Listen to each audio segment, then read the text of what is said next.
Assalamualaikum warahmatullahi wabarakatuh. Salam sejahtera, salam perhimpunan. Perkenalkan, saya Royan dari PPI Jerman. Dan hari ini saya akan menjadi moderator untuk sesi ketiga dari Scholarship Day PPI Jerman. Yang mana Scholarship Day ini merupakan salah satu program dari rangkaian acara Set Your Goal, yang mana nantinya selama kurang lebih 1 bulan ke depan, kami akan mengadakan berbagai webinar menarik tentang pendidikan di Jerman. Gitu. Jadi nggak cuma hari ini aja tentang beasiswa. Minggu depan kami akan ada webinar tentang master studium di Jerman. Minggu berikutnya akan ada bachelor, Ausbildung, dual studium dan lain-lain. Jadi mungkin nanti kita bisa promosikan lagi di akhir acara. Dan untuk sesi ketiga hari ini sekaligus sesi terakhir ada presentasi dari Mbak Pamela yang sekarang sedang berada di Osnabrück, Jerman. Eh, dan ini salah satu, menurut saya narasumber yang eh, CV-nya panjang banget. Saya, saya kemarin baca coba merangkum ya. Nggak bisa, jadi kurang lebih profil dari Mbak Pamela ini selama 2 tahun ke belakang, itu sudah ke 4 kampus di Austria, Finlandia, India, dan sekarang di Jerman. Eh, Kurang lebih sudah setahun ya Mbak, di Osnabrück, atau OTW 1 tahun di Osnabrück. Ya, hampir 1 tahun. Hampir 1 tahun di Osnabrück. Ya ini menarik. Kenapa kok bisa pindah-pindah kampus? Nah, nanti akan dijelaskan langsung dari Mbak Pamela eh, gimana ceritanya bisa kuliah di 4 kampus dalam satu degree ya. Nah, eh, tapi sebelum masuk ke materi presentasi, saya ingin memberikan kesempatan untuk Mas Igro Pramono Suryo selaku Kepala Departemen Kepemudaan dan Pendidikan PPI Jerman untuk memberikan kata sambutan untuk membuka sesi ketiga. Silakan. Terima kasih Bang Royan. Um, Assalamualaikum warahmatullahi wabarakatuh. Shalom, Om Swastiastu, Namo Buddhaya. Selamat kebajikan. Selamat siang semuanya. Yang terhormat Kak Pamela Paula Maldini sebagai narasumber buat sesi terakhir kita scholarship di hari ini. Senang banget bisa ngundang Kak Pamela buat bagi-bagi insight buat kita teman-teman yang di Indonesia yang tertarik buat uh, kuliah di Jerman, juga buat kita panitia-panitia buat belajar lebih banyak tentang scholarship di Jerman. Yang terhormat, eh Bang Royan sebagai moderator, juga selaku Wakil Sekretaris Jenderal PP Jerman, juga Hasni sebagai penanggung jawab acara scholarship di hari ini, dan anggota staf Kemudahan dan Pendidikan. Eh, Bersyukur banget selama ini persiapan yang panjang akhirnya bisa terrealisasikan di hari ini. Jadi 1.000 kata terima kasih buat teman-teman panitia sudah menyiapkan. Dan yang terakhir dan gak kalah penting juga yang terhormat buat seluruh eh, anggota peserta webinar Scholarship Day. Um, Kalau lihat nama-namanya ada yang dari pagi tadi, dari sesi pertama dan dari sesi 2, dari sesi 3. Senang banget kalau kita akhirnya bisa ngasih kalian wadah untuk bisa dapat informasi tentang macam-macam program beasiswa di Jerman.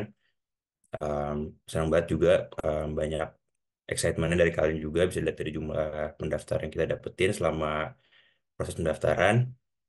Um, Kuliah di Jerman emang maksudnya konsep untuk keluar negeri itu nggak umum buat semua orang, dan maksudnya bukan jadi sesuatu opsi utama buat semua orang. Tapi kita harap dengan kita ngadain scholarship day ini dan juga rangkaian webinar Set Your Goal, teman-teman semua bisa dapat informasi yang kalian butuhkan dan juga tahu informasi-informasi yang kalian sebelumnya nggak tahu kalau kalian butuh. Dan juga semoga untuk membangun motivasi kalian juga supaya bisa lebih semangat dan ikut nempuh dan mengejar ilmu di negara Jerman. Semoga hari ini penyampaian materi dari Kak Pamela semua lancar dan teman-teman semua bisa dengan baik mengikuti acara hari ini. Terima kasih. Ya, terima kasih Igor atas kata sambutannya. Eh, Tanpa berlama-lama lagi, saya akan langsung saja menyerahkan tempat dan waktu untuk Kak Pamela. Silahkan dimulai. Oke, terima kasih Mas Royan dan juga Mas Igor atas invitationnya. Juga terima kasih sama PP Jerman dan Hasmi yang invite saya. So, saya akan share screen ya. Ya, Hmm, share screen. Oke. Udah kelihatan belum? ya, Oke, ya. perfect. Oke, jadi untuk sharing ke sesi ketiga hari ini, kita akan fokus ngobrolin mengenai Erasmus Plus dan lebih detailnya itu mengenai Erasmus Mundus. Jadi tema kali ini kita akan ngomongin tentang gimana sih cara daftarnya dan juga menemukan program yang cocok buat kalian. Karena program Erasmus Mundus ini banyak banget. Oke. Sebelumnya perkenalan, nama ini pakainya aku apa saya ya? Terserah. Oke, Santai aja sih ya sebenarnya oke kita deh. hari Kalau ini. gitu pakai aku aja nggak apa-apa ya. Oke, kenalin aku Pamela. Aku lulusan dari Universitas Negeri Malang untuk S1-nya di jurusan Pendidikan Teknik Informatika. Aku lulusan tahun 2019, masuk 2014. Jadi ada 1 tahun lebih panjang. Nah, 1 tahun lebih panjang itu aku ngapain? Aku exchange study di Saga University Jepang selama 1 tahun. Dan di situ aku eh, berkolaborasi, research collaboration sama profesor di sana, develop digital learning resource untuk hospitalized children di Jepang. Kemudian selama kuliah itu juga aku ada internship di kantor HI di kampus hubungan internasional. Pasti di setiap kampus ada kan yang biasanya in charge of internationalization di kampus kayak kegiatan-kegiatan internasional, kemudian ada MOU dengan kampus di luar negeri dan sebagainya. Kemudian ketika S1 aku juga ada join startup community di Malang dan sempat juga bikin startup di bidang investment, tapi gagal of course karena most of 9 dari 10 startup itu pasti gagal. Jadi oke, aku udah ngabisin jatah gagal aku di situ. And then setelah aku lulus, aku kerja di salah satu educational startup di Indonesia, lokasinya di Purwokerto. Kita ngirim exchange students ke luar negeri, ke Jepang, Singapura, dan Thailand. Dan saat itu aku jadi PR-nya di situ. Kemudian waktu itu pandemi, jadi aku harus balik ke Malang. Dan di Malang aku juga bikin suatu startup baru di bidang e-commerce. Eh, Sampai sekarang masih ada. Kemudian setelah itu aku eh, melanjutkan cita-citaku yang lama terpendam, yaitu lanjut S2 di bidang higher education. Sebenarnya kenapa sih kok higher education? Itu karena ketika aku S1, aku magang di kantor HI kampus, aku ngerasa terinspirasi gitu dengan kerjaan yang aku lakukan di sana, dengan misi dari kantor HI itu untuk melakukan internationalization. So it was I inspired by that. Jadi aku enroll di program Erasmus Mundus Joint Master Program. Kita nyebutnya Erasmus Mundus aja ya biar lebih gampang. Di Master in Research and Innovation in Higher Education. Jadi riset dan inovasi di pendidikan tinggi. Fokusnya di higher education. um, Field higher education itu sangat luas dan aku di sini interest dengan policy atau kebijakan di pendidikan tinggi, internationalization, student mobility, dan digitalization. Nah, so far pengalaman yang aku dapatkan itu aku magang jadi research assistant di salah satu research institution di Jerman, di ZHW. Mungkin kalau bahasa Inggrisnya German Research Center for Higher Education and Science Study, seperti itu. Oke, itu untuk profil aku. Kemudian agenda hari ini, aku akan secara brief nge-intro mengenai apa itu Erasmus Plus, kemudian lebih detail mengenai Erasmus Mundus, dan juga bagaimana caranya kalian bisa menemukan program yang cocok untuk kalian. Nanti kalau misalkan uh, pertanyaannya di belakang aja berarti ya FAQ-nya ya. Iya, nanti Q&A di belakang setelah Oke, presentasi. oke. Jadi kalau misalkan memang ada yang mau tanya sekarang atau setiap saat tuh bisa chat aja sih, dijawabnya nanti gitu ya. Boleh, boleh. Oke. Jadi Erasmus Plus ini adalah bisa dibilang payung dari program-program pendidikan yang ada di Uni Eropa. Bisa dibilang nih flagship programnya Uni Eropa gitu. Nah, program Erasmus Plus ini apa aja sih? Di mana aja?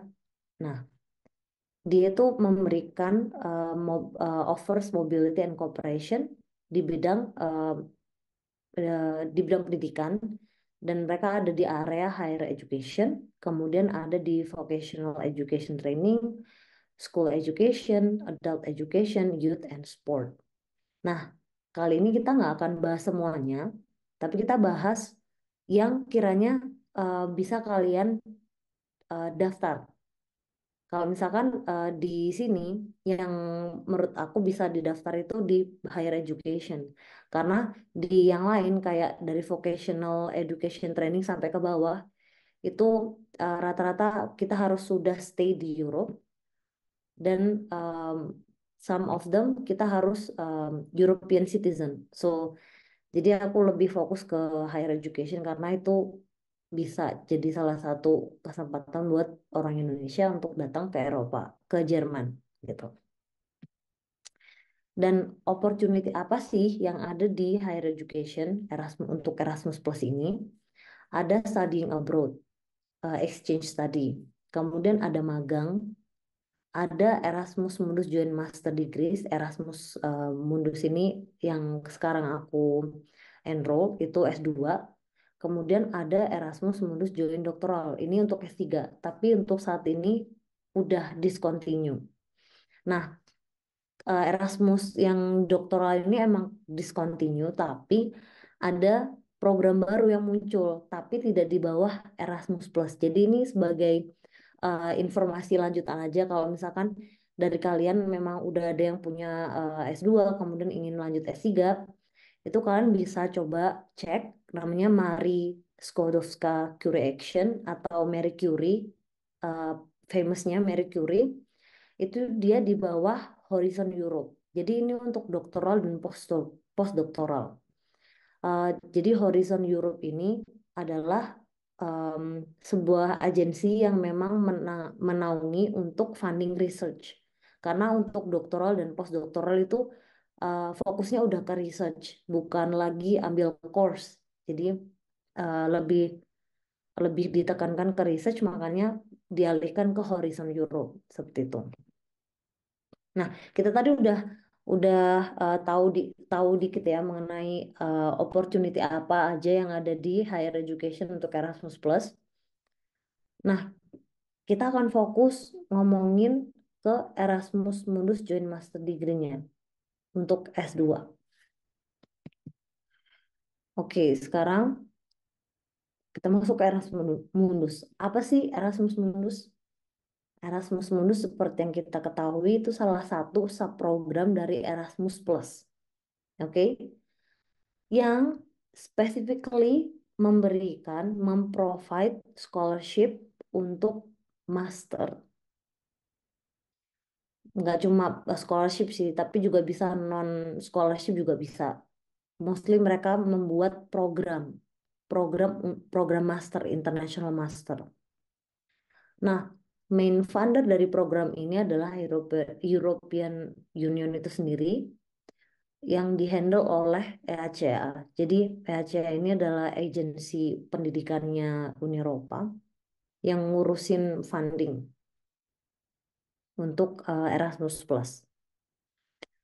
Nah, tadi kita udah tahu kan kalau Erasmus Mundus ini dia em, di bawah di bawah Erasmus Plus, dan juga dia bikin program International Master dan sekaligus memprovide scholarship. Tapi how this is work, ya kan? Jadi em, dari Uni Eropa itu memang mereka meminta agar universitas-universitas di seluruh Eropa mereka membuat konsorsium. Jadi apa sih konsorsium? Konsorsium itu forum isinya universitas-universitas di Eropa harus kondisinya adalah harus lebih dari satu universitas membentuk konsorsium. Jadi kalau misalkan dua, it's okay. Tapi most of the time Erasmus Mundus sekarang itu lebih dari dua dua universitas. Jadi ada 3, 4, 5, 6, 7, 10 banyak banget. Nah, mereka bekerja sama untuk membentuk konsorsium itu dan membentuk program International Master itu. Dan sekarang trennya untuk Erasmus Mundus, konsorsium itu tidak hanya di Eropa, tapi juga ada di Asia dan juga mungkin ada di apa namanya di kontinen lain juga. Jadi mereka berpartner tidak hanya within Europe, tapi juga across across the globe. Nah, ini akan aku contohkan program aku konsorsium MARIHE, Master of Research and Innovation in Higher Education. Program yang sekarang aku ikutin. Jadi bisa dilihat di sini member konsorsiumnya ada 6 dengan satu universitas sebagai koordinator, yaitu University for Continuing Education CREMS. Jadi ini adalah koordinator dari program aku. Sorry, bentar aku minum ya lagi ini. Nah, untuk koordinator ini, mereka biasanya punya responsibility untuk mensubmit proposal ke EU. Nah, setelah mereka mendapatkan, aduh sorry, bentar.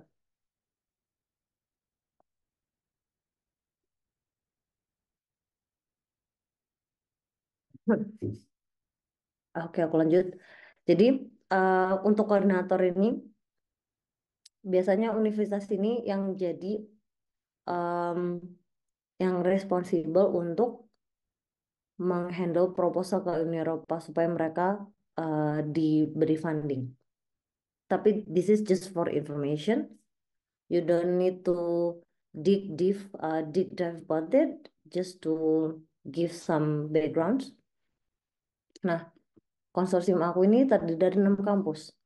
Ada University for Continuing Education CREMS, Austria sebagai koordinator. Kemudian Tampere University di Finlandia. Universitas Osnabrück Applied Science di Germany, tempat sekarang aku nulis tesis. Kemudian Eötvös Loránd University Hungary, Beijing Normal University China, dan juga Tapar Institute of Engineering and Technology di India. Tadi seperti yang aku bilang, kalau sekarang konsorsium itu tidak hanya menggandeng universitas-universitas di Eropa, tapi juga di lain region atau kontinen. Salah satunya adalah di Asia. Nah, untuk konsorsium ini sendiri, sistem Erasmus itu em, ada perlu aku kasih tahu dari awal kalau program-program Erasmus itu memiliki em, karakteristik yang sangat unik. Why?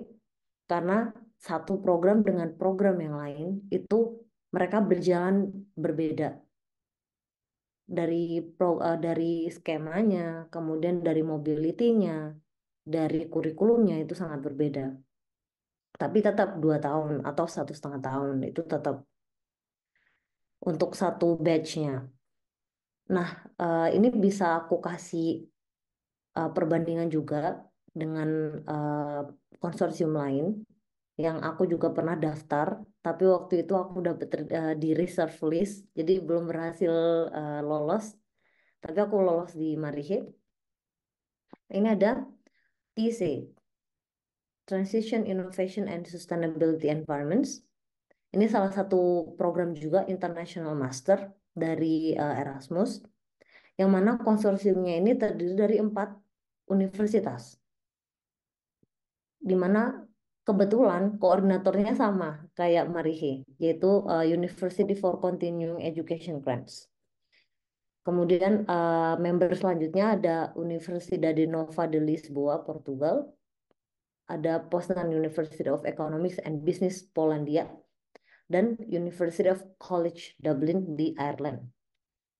Nah, aku mau ngasih sebuah ide, mau ngasih sebuah insight kalau misalkan um, sorry, program Erasmus Mundus itu sangat unik, especially di bagian mobility. Jadi aku contohin di sini Tise dan Marihe ya. Jadi di Marihe ini untuk program aku mobility-nya adalah sebagai berikut. Jadi untuk semester 1 kita satu batch satu batch dua isinya 22 orang dapat beasiswa. Kita semester 1 itu di Austria. Untuk semester 2-nya di Finland. Semester 3 part pertama kita ada trip ke Asia dan dibagi 2. Ada yang ke Cina, ada yang ke India selama 2 bulan. Nah, kebetulan aku dialokasikan di India. Jadi waktu itu aku ke India selama 2 bulan. Kemudian dari semester 3 part kedua sampai semester 4 kita ada namanya spesialisasi. Yang dimana kita di situ em, mengejar fokus kita pengennya lebih ke apa. Nah, untuk di Marihe itu ada 4 spesialisasi. Yang pertama ada research, institutional research itu di Austria. Kemudian ada research and innovation di Finland. Di Jerman, di tempat aku sekarang adalah leadership and management. Kemudian di Hungaria itu adalah pendidikan, lebih kepada mengajar, seperti itu. Nah, ini untuk Marihe. Kemudian untuk TC, mobilitinya berbeda. Jadi mereka satu batch itu akan sama-sama berpindah secara bareng-bareng ke 4 universitas itu ada dari jadi pertama mereka ke uh, Portugal semester satunya, semester kedua di Poland, semester 3 di uh, Ireland, dan semester terakhirnya di Austria. Dan mereka berpindah bersama-sama dalam satu kelas. Nah, kalau aku program aku Marihe kita berpindahnya bersama-sama cuma waktu semester 1, semester 2. Semester 3 kita pecah ke Cina dan India. Kemudian semester 3 sampai 4 untuk nulis tesis kita berpindah ke spesialisasi masing-masing. Kayak gitu. Jadi kayak contohnya sekarang kelas aku itu ada 21 orang, 6 orang ke Jerman, kemudian 5 orang ke Finland, 5 orang ke Austria, 5 orang ke Hungari. Jadi mobility-nya berbeda. Nah, that is why aku mau tekankan Erasmus Mundus ini mobility-nya berbeda-beda. So, ketika kalian nanti nanti akan aku kasih tahu caranya nyari programnya. Ketika kalian nanti beneran nyari program Erasmus Mundus, cek juga mobility-nya seperti apa. Supaya kalian juga ada gambaran, dan persiapan. Oh, aku nanti akan pindah-pindah satu negara 1 tahun misalnya. Jadi pindah 2 negara. Itu bisa lebih chill, lebih relax daripada mobility-nya yang kayak aku misal. Satu semester 1 negara. Jadi kayak agak ribet gitu kan. Tapi juga ada sisi menariknya di situ. Jadi tergantung um, keinginan kalian seperti apa. Kayak gitu ya. Oke, kalau dari sini kalian ada pertanyaan, boleh aja di kolom chat, nanti akan aku bantu jawab di akhir. Kemudian apa aja sih benefitnya kalau kita dapat beasiswa Erasmus Mundus ini? Yang pertama, pastinya allowance. Nah, untuk allowance ini ada perbedaan. Jadi kebetulan untuk allowance ini dari EU ada regulasi baru mulai tahun 2000 eh, sepertinya autumn 2023 kalau kalau aku nggak salah itu em, akan aku jelasin nanti. Jadi untuk yang skema lama itu kayak skema aku sekarang, aku dapat monthly allowance sebanyak 1.000 euro. Kemudian ada travel cost yang kita dapatkan 2 kali dalam eh, sorry. um, sorry, aku salah salah tulis di situ, sorry. Maksud aku 2 kali dalam 2 tahun. Jadi sekali 1 tahun sekali, sorry, itu salah tipe ya. Jadi setahun sekali dapat 2.000 sampai 3.000 euro. Nah, kenapa 2.000 sampai 3.000 euro? Karena itu tergantung jarak dari rumah kita, residensi kita, yaitu di Indonesia, dengan universitas pertama yang akan kita tuju. Kalau lebih dari 4.000 kilometer, itu akan dapat 3.000 euro. Tapi kalau di bawah 3.000, di bawah 4.000 kilometer akan dapat 2.000 euro.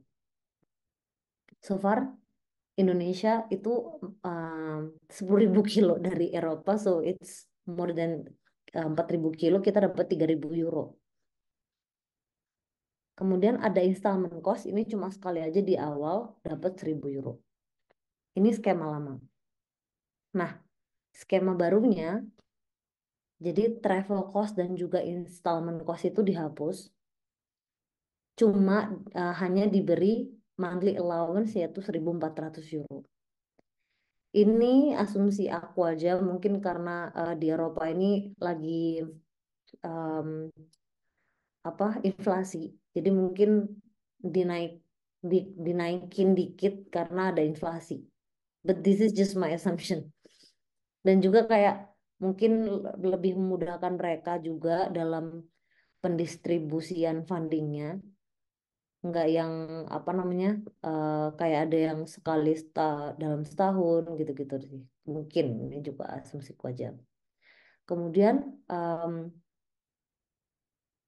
juga akan dapat insurance dari awal sampai akhir program. Jadi ini life insurance. Kemudian mobility to more than one country and one university for sure. Karena regulasi dari Uni Eropanya adalah kalau pengen bikin konsorsium untuk Erasmus Mundus harus mobility-nya lebih dari ke satu negara. Jadi di sini minimal minimal 2 negara. But most of the cases itu akan lebih dari 2 negara. Kemudian international environment and class karena em, untuk program Erasmus Mundus ini dari seluruh dunia itu bisa daftar dan tidak ada kuota. Dan mereka sangat menjunjung tinggi diversity. Jadi ketika memang nggak ada kuota, tapi em, ada requirements. Kalau misalkan dalam satu batch itu ada 3 orang dari nationality yang sama diberi eh, beasiswa. Sorry, maksudnya adalah maksimum ada 3 orang dari negara yang sama diberi beasiswa. Tapi kalau misalkan ada 4 orang, satunya self-funded, that's okay. Tapi untuk diberi funding minimal 3, sorry maksimal 3 orang dari nationality yang berbeda. Karena untuk nge-maintenance diversity. Kemudian international networking with awardees and alumni in Erasmus Mundus Association. Jadi kita di Erasmus Mundus ini punya asosiasi namanya EMA, Erasmus Mundus Association, yang mana kita menaungi students dan juga alumni.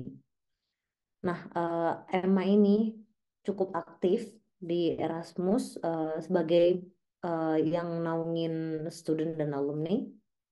Dan biasanya kita ada banyak kegiatan juga yang bisa diikutin dan ada General Assembly di tiap tahunnya yang biasanya ada di negara-negara berbeda. Kayak contohnya tahun lalu aku ikut di Portugal dan tahun ini di Turki.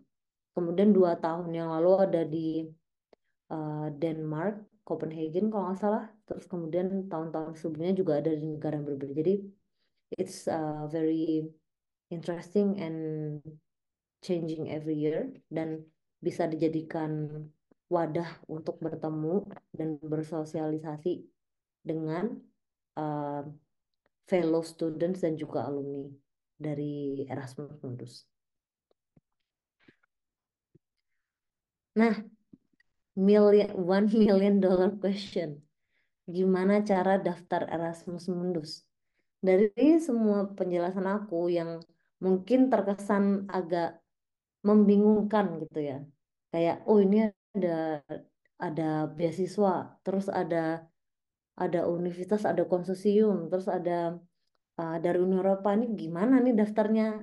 Apakah daftarnya itu ke programnya, apakah daftarnya tuh ke kampusnya, apa kemana gitu kan? Itu pertanyaan yang paling umum ditanyakan ketika em, orang mau daftar Erasmus Mundus. Dan jawabannya adalah daftar langsung ke programnya. Karena di dalam program itu sudah compact, isinya konsorsium itu. Kemudian di dalam satu program itu juga sudah ada kurikulum dan sebagainya, mobility dan semuanya. Dan ketika kalian daftar programnya, itu sudah satu paket dengan universitasnya.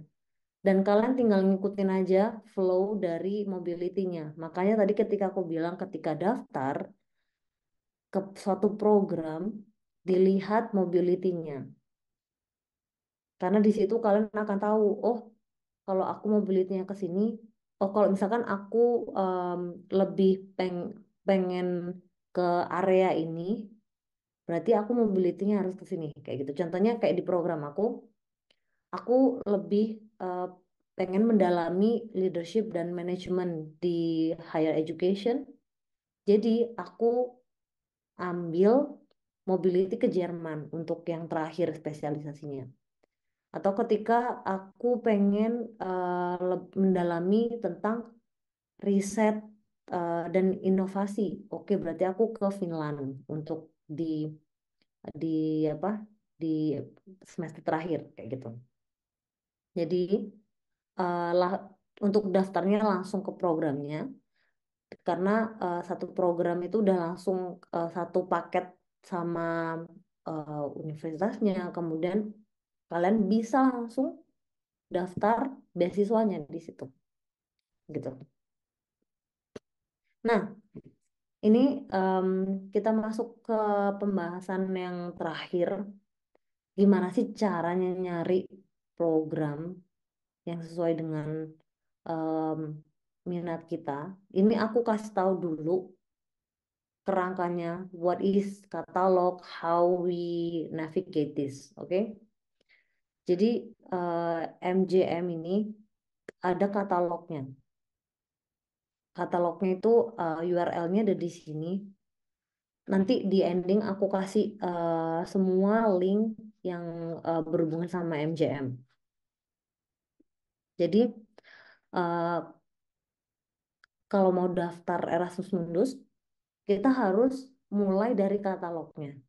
Jadi di halaman itu berisi katalog dari semua program yang sekarang sedang aktif.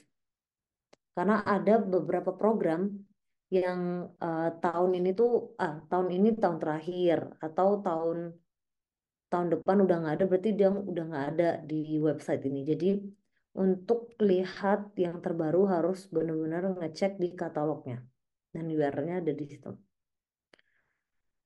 Ini aku kayaknya ini udah lama sih aku bikin ini mungkin sekitar beberapa bulan yang lalu tapi maybe sekarang mereka udah ada program-program baru. Kita cek nanti. Nah, untuk tampilan awalnya itu kayak gini, katalognya very simple but also very effective. Jadi ada ada beberapa tips yang aku bisa kasih di sini ketika kalian mau nyari program. Di sebelah kiri di sini, kalian kelihatan kursor aku nggak? Iya, kelihatan. Yang Oke, hmm, hmm. biru, ya kelihatan ya. Ya, Oke, jadi di sini kalian lihat ada fitur filter. Nah, di sini kita akan mencoba untuk mem- eh, mencoba untuk memainkan ini ya, filter ini. Nah, bisa dilihat kalau filternya ini bisa melalui keywords, bisa country, kemudian duration and credits, mau nyari berdasarkan universities, mau nyari berdasarkan field of study, atau mau nyari berdasarkan year of project selection. Tapi yang year of project selection ini kayak seberapa lama si program Mas International Program ini bakalan difunding sama EU. Jadi I don't think this will be relatable gitu, relevan. Jadi let's focus on keywords, country, duration, credit, university, and field of study. Jadi dengan apa fitur filter ini kalian bisa cari berdasarkan program berdasarkan yang kalian inginkan. Misal, ini aku contohkan, kita search by keywords. Keywordsnya adalah law, karena kalian mungkin anak hukum. Oke, kita lihat ada berapa sih yang berhubungan sama hukum. Oke, kita lihat ada European Master in Law and Economics. Jadi, dia ada hukum dan ada ekonominya. Dan kita bisa lihat project location, ini adalah negara dari konsorsium universitasnya. Ada Belanda, Prancis, Spanyol, Belgia, Israel, Jerman, India, Italia, dan Polandia. So, ini adalah member dari konsorsium tersebut, negara-negaranya.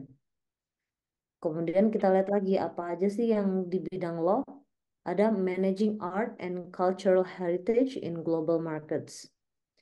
Project location-nya, member konsorsiumnya ada di mana aja? Ada di UK, Portugal, dan Belanda. Kemudian ada European Master in Law, Data and Artificial Intelligence. Uh, Membernya ada di mana aja? Konsorsiumnya, universitasnya ada di Irlandia, Prancis, Spanyol, dan Italia.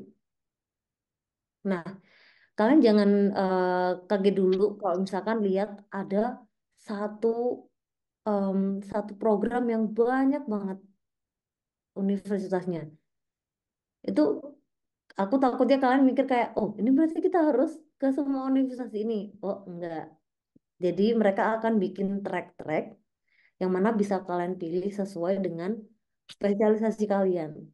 Jadi bisa aja nih dari ada berapa nih? Satu, dua, tiga, empat, lima, enam, tujuh, delapan, sembilan. Dari sembilan ini mungkin mereka bikin 4 track supaya em, ada diversity untuk spesialisasinya. I don't know. Mungkin bisa kalian cek juga tuh emble.org nanti. And then ini aku em, kasih juga example search by university. For example ini aku cari berdasarkan universitas aku. Universiteit voor Weiterbildungskrams. Ada program apa aja sih di kampus ini, gitu kan? Oh, ternyata ada 3 program yang lagi dihandle sama universitas aku, yaitu ada Marihe, Media Arts and Culture, dan ada TC.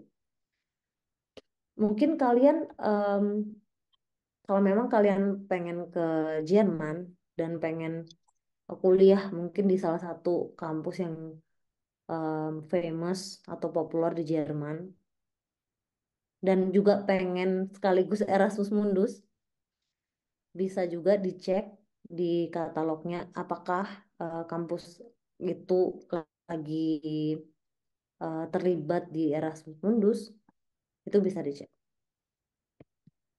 And then kita tentang katalog lagi, kalau kita udah buka ini, jadi aku ambil screenshot di sini, bagian ini.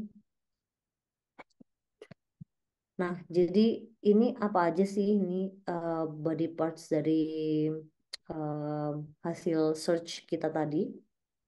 Jadi yang di awal ini adalah nama programnya, Research and Innovation and Education. This is the name of the master. Kemudian ada website di sini. Nah, di dalam website kok ada website lagi? Nah, ini penting banget. Karena ini adalah official website of the program. Yang mana kalian mengetahui, kalau kalian ingin mengetahui semua informasi mengenai program master tersebut, kalian harus ke website ini. Karena di situ isinya penjelasan mengenai programnya, semuanya. Baik itu tentang mobility-nya, tentang kurikulumnya, tentang em, scholarship-nya juga. Mungkin ada berapa orang yang bakal mereka kasih scholarship dan sebagainya. Jadi aku sarankan untuk kalian lebih proaktif melihat official website dari programnya. Jadi ketika kalian sudah melihat katalog dan kalian tahu programnya, jadi step selanjutnya adalah kalian ulik-ulik official website dari program ini. Jadi apa aja persyaratannya, kemudian alumninya siapa aja, apa aja mobility-nya itu ada di website programnya. Oke? Nah, ini project location seperti yang aku udah sempat mention. Ini adalah negara member dari konsorsium tersebut. Jadi kayak yang tadi udah aku jelasin, Marihe, ada Austria, Hungaria, India, Cina, Jerman, dan Finland. Ini sekedar tips eh, pendek aja, karena kita nanti akan bahas lebih detail di mentoring. Jadi, what to do next? Ketika kita sudah punya insight mengenai Erasmus Mundus, kita udah tahu cari programnya pertama di mana, kemudian kita juga udah tahu um, official website programnya dan udah tahu semua itu, what should we do? Pertama-tama, jangan panik. Karena aku tahu ini abundance of information, a lot of information, tapi jangan panik dulu. Kita pelajari aja pelan-pelan, cek the program website, dan baca secara careful. Yang kedua, cek eligibility kalian sebelum daftar. Jadi dari kalian tadi membaca secara hati-hati dan pelan-pelan itu, sambil cek, kalian eligible nggak buat daftar ini? Gitu. Jadi yang paling utama sih degree kalian. Karena itu yang biasanya diminta kan. Kalau misalkan Master in Economics, terus kalian Master in, let's say Master in Law, it was, let's say Master in Engineering. Kalau misalkan memang programnya itu uh, memang mewadahi engineering and then something economics, maybe it will works, but it also depend on the program. Ada yang memang program uh, tentang ekonomi, mereka memang minta khusus orang-orang yang punya degree di ekonomi untuk daftar. Jadi enggak semua degree itu bisa diterima gitu. Meskipun itu economics, maybe economicsnya lebih ke apa gitu ya, I'm not sure. Jadi bisa kalian cek aja dan pastikan kalian emang eligible untuk daftar. Ini aku contohin aja dari pengalaman aku. Dulu aku daftar program namanya EPOK. Jadi ekonomi something like green economy something like that. Kemudian eh, mereka punya satu syarat kalau boleh eh, dari semua degree boleh daftar. Cuman kalian harus punya sekian kredit di ekonomi. Jadi mereka mensyaratkan kalau kita punya kredit di ekonomi sekian kredit gitu. Nah, itu kan juga satu hal yang spesifik kan. Jadi kita harus cek.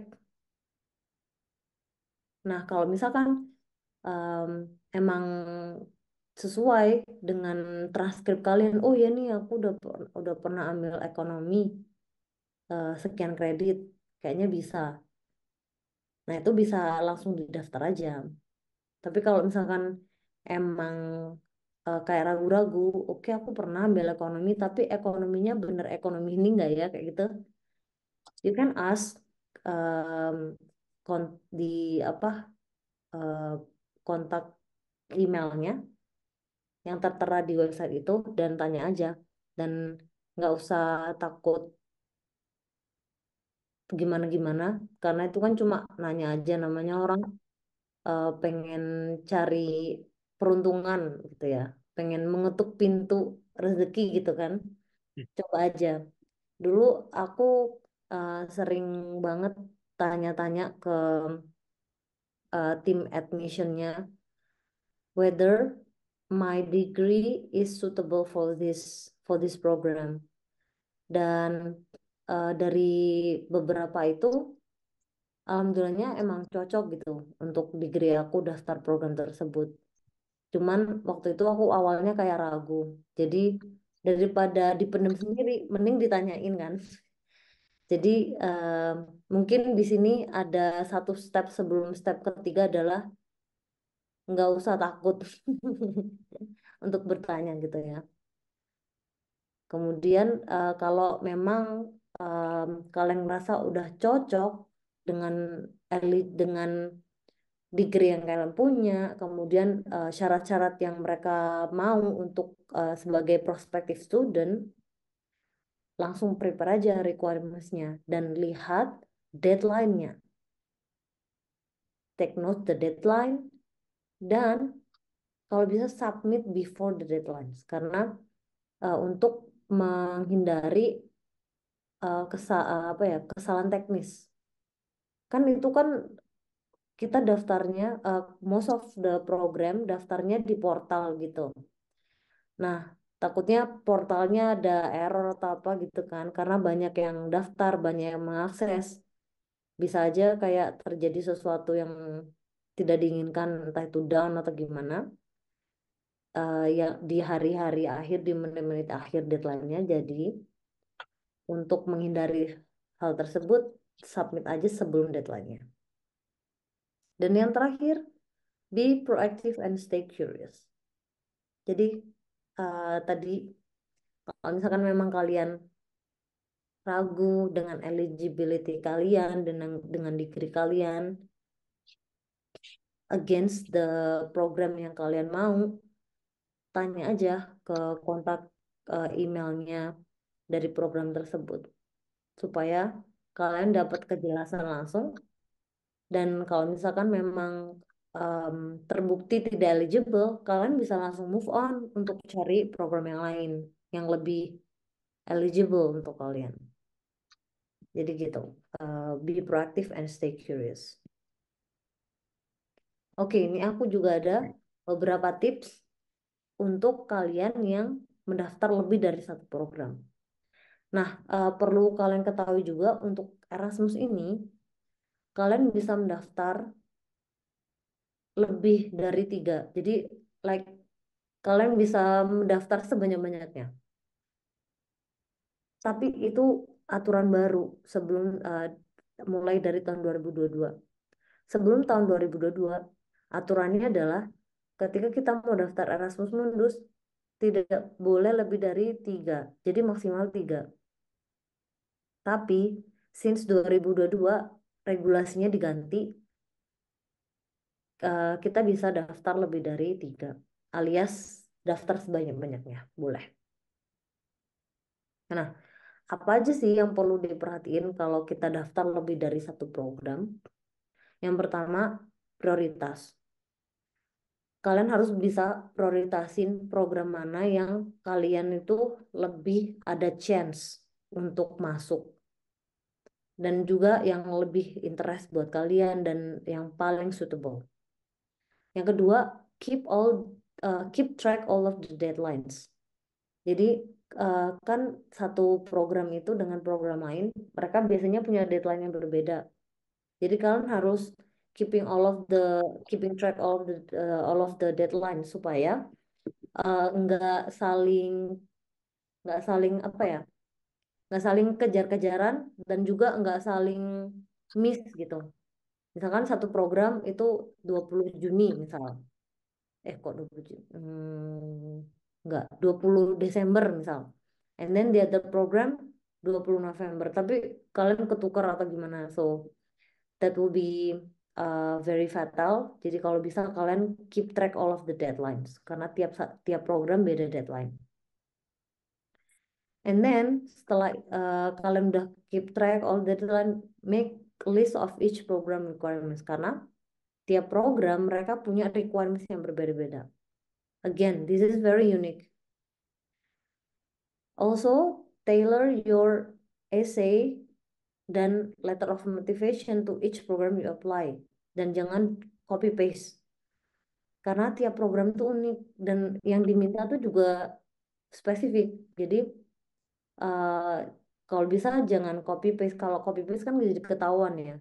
Oh, ini habis daftar programin terus dokumennya dipakai daftar program ini juga, which is we are different program. Jadi ketahuan banget.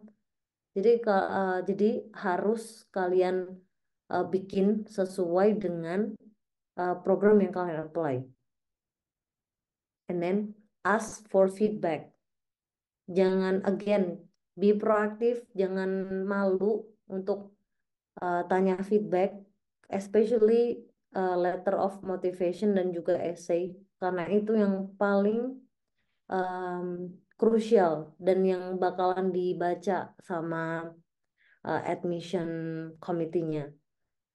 Jadi kalau bisa uh, kalian harus tanya feedback terus ke mungkin orang-orang yang kalian anggap mumpuni dan juga orang yang udah pernah daftar untuk melihat dan memberikan um, masukan terhadap uh, teks kalian. Again, be proaktif dan terus semangat because it's a long process and also it's a very different program. Dan ya kalau misalkan memang kalian mau daftar lebih dari satu program, that is the risk that you take, right? So you need to be more extra in taking steps anyway. Dan this is the resources yang bisa aku kasih dari awal sampai akhir. Itu ada beberapa yaitu MJM katalog bisa kalian buka untuk katalog programnya. Kemudian ada MSCA Marie Curie untuk S3 dan juga postdoc, Europass untuk CV, Erasmus Plus untuk programnya secara keseluruhan, Erasmus Mundus Association itu EMA yang menaungi student dan juga alumni. Ada Erasmus Student Network itu yang menaungi Erasmus Plus secara general dan juga PPI di negara tujuan masing-masing. This is very important karena aku terbantu banget dengan adanya PPI karena aku selalu pindah-pindah negara dan kalau misalkan cari akomodasi itu kan pasti jalur yang paling cepat memang jalur sesama orang Indo gitu biar ada apa namanya biar ada koneksi cepat gitu. Jadi untuk PPI ini juga penting untuk kalian lihat juga. Oke, jadi segitu dulu untuk pemaparannya. Kalau ada pertanyaan silakan. Terima kasih Mbak Pamela atas pemaparan presentasinya tadi mengenai Erasmus. Ini sebenarnya sudah banyak pertanyaan yang masuk lewat Slido. Mungkin saya bisa pilih beberapa untuk dijawab yang Ya, cukup relevan juga. Jadi oke. teman-teman masih ada kesempatan untuk submit pertanyaan di Slido atau mungkin bisa raise hand juga nanti. Tapi ini saya sudah pilih eh, tiga tiga pertanyaan. Untuk pertama eh, berhubungan dengan EMJM. Mhm. Pengen tahu dong apa kualitas yang dicari dari beasiswa ini dan apa yang sebaiknya di-highlight di CV dan essay. Qualities. Hmm. Apa yang dicari dari program Erasmus Mundus yang Jadi sekarang dari Mbak Pamela lagi ikut. dari perspektif studentnya apa yang dicari gitu ya maksudnya? Nah, itu saya juga kurang detail. Mungkin dari program.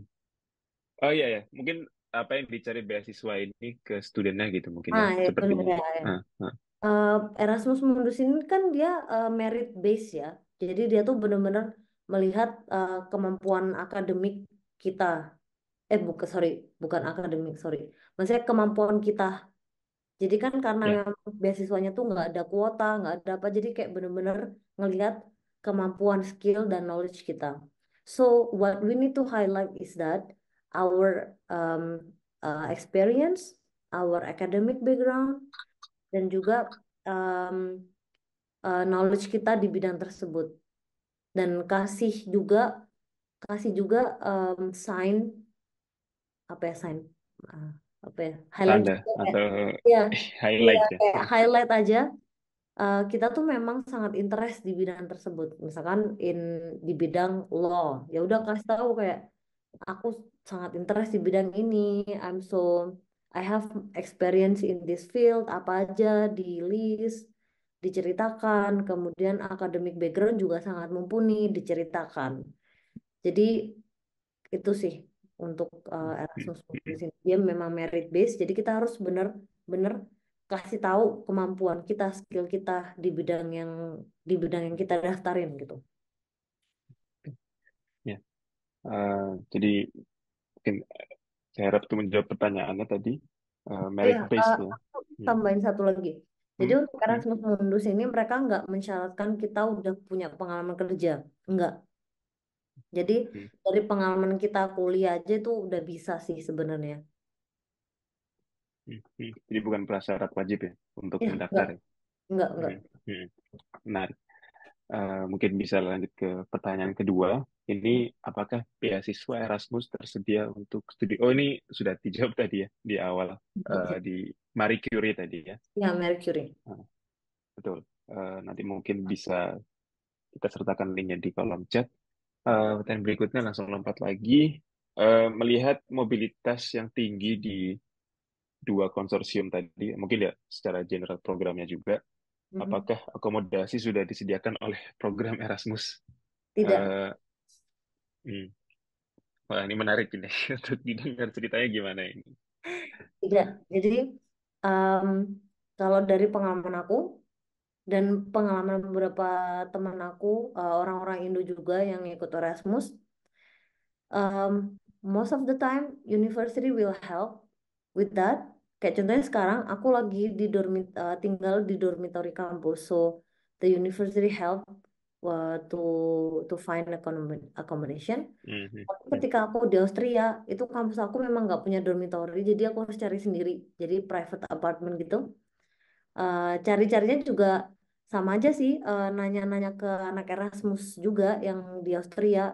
Jadi makanya aku bilang kalau Erasmus Mundus Association atau Erasmus Student Network itu penting banget dan juga PPI karena mhm, bisa bantu kita untuk cari akomodasi kayak ya nggak cariin like exactly cariin tapi kayak kasih koneksi kasih link gitu ya, kayak misalkan oh coba deh cari di misalkan di Jerman apa ya student wear kayak gitu gitu mhm, Kalau di Osnabrück sini ada student work gitu, dia kayak bantu untuk cari akomodasi gitu.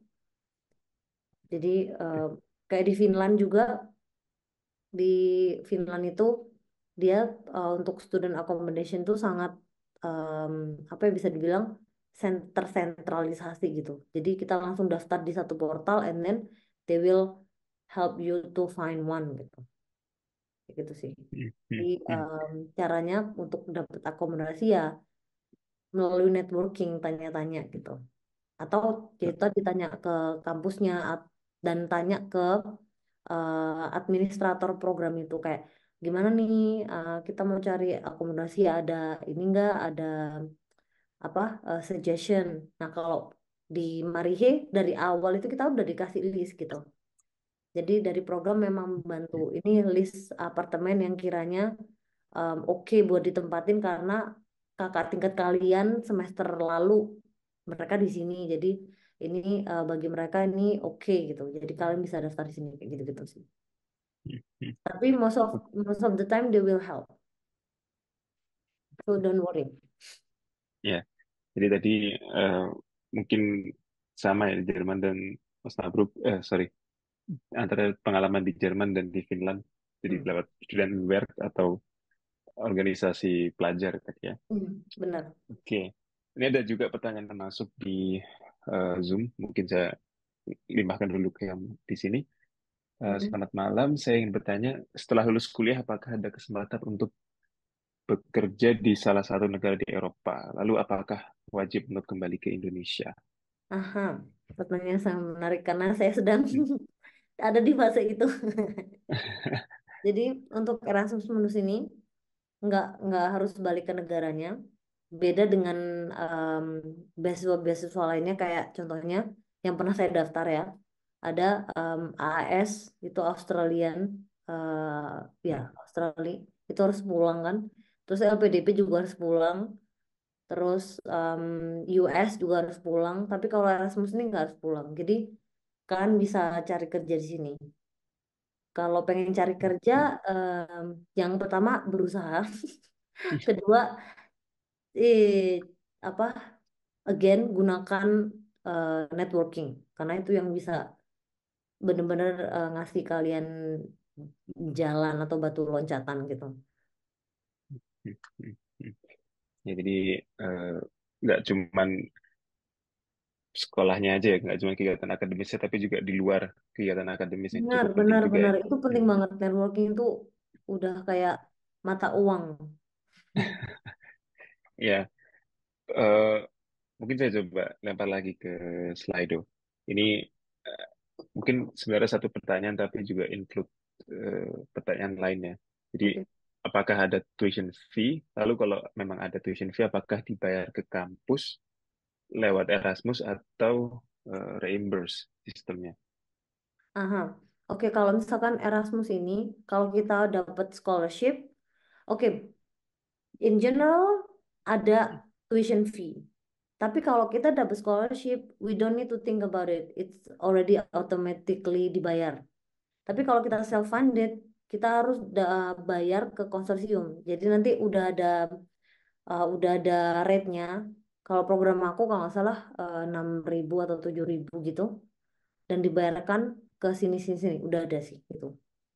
Hmm, hmm, So hmm, it's ya tuition fee itu pasti ada karena satu di program-program itu pasti ada yang self funded gitu. Karena kan mungkin aja mereka sangat ingin untuk dapat gelar itu, cuman mereka belum beruntung aja untuk dapetin beasiswanya, tapi mereka tetap pengen hmm, sekolah gitu kan.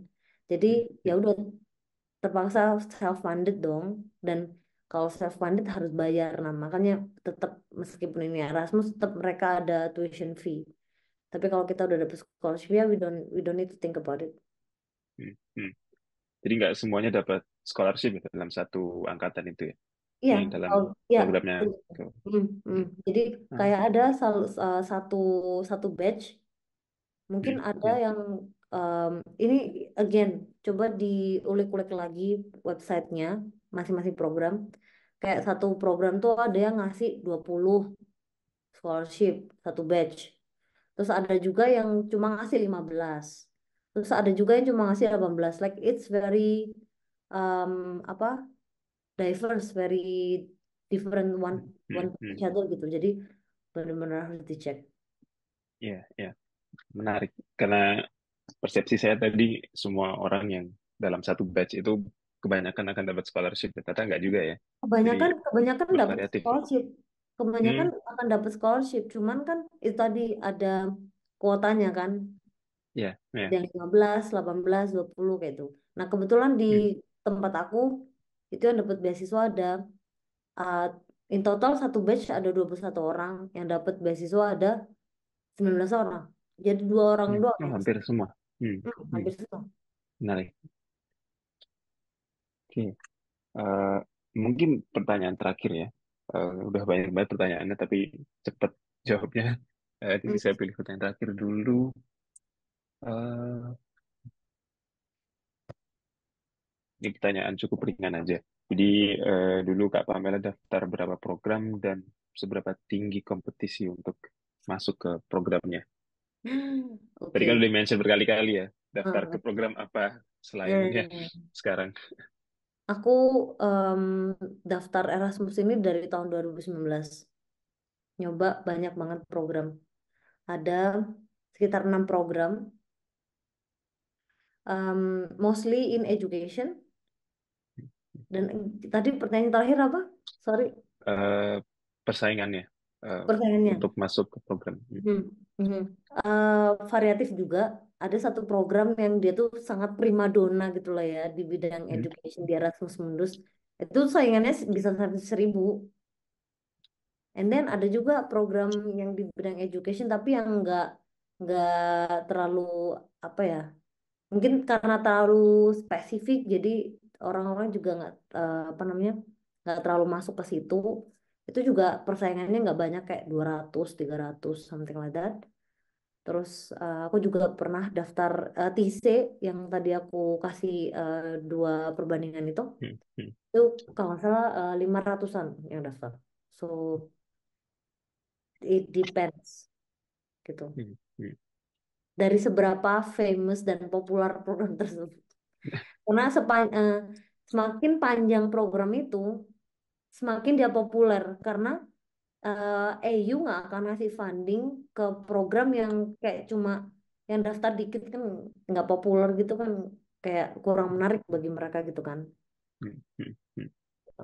Oke, oke. Cukup menarik. Berarti mungkin program yang sekarang diikuti ini juga cukup ketat ini mungkin persaingannya. Yes, karena program ini tuh udah ada dari tahun 2011 2012. Hmm, hmm, hmm, hmm. Menarik. Ya, jadi kurang lebih seperti itu gambaran untuk masuk ke Erasmus. Nah,